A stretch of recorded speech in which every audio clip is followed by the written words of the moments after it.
Hello Liverpool fans, subscribe to the channel and leave your like so I can bring more content to the channel and for you don't miss any news from Liverpool.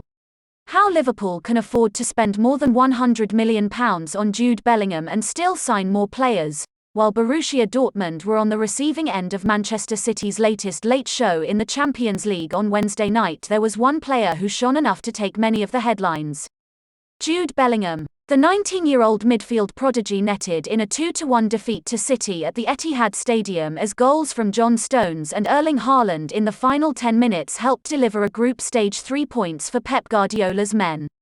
But it was the overall performance of Bellingham, a player linked so heavily with a move to Liverpool over the past year, that dominated the post-match agenda, the former Birmingham City player showing he more than belonged at the elite level. So good was his display that Guardiola was waxing lyrical, telling reporters after the game, "I was impressed when he was 17.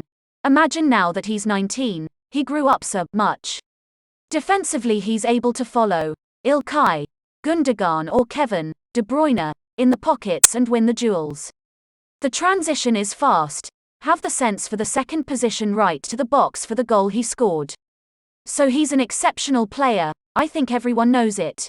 Not because the manager of Manchester City is going to tell you.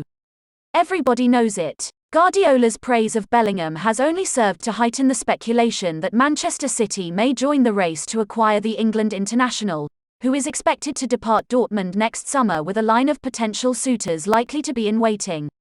Liverpool's midfield problems have been a key issue, something that wasn't addressed in the summer window to the extent that supporters would have liked to have seen.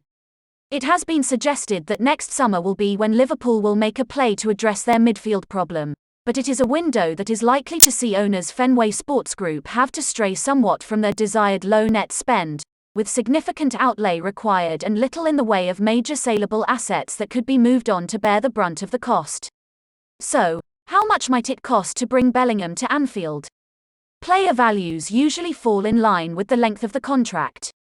Last summer Bellingham was deemed to be worth around £75 million with 3 years remaining, but given how he has taken his game to another level and is still only a teenager has seen his market value, according to analysts at the Swiss-based CIES Football Observatory, pegged it between £130 million to £175 million.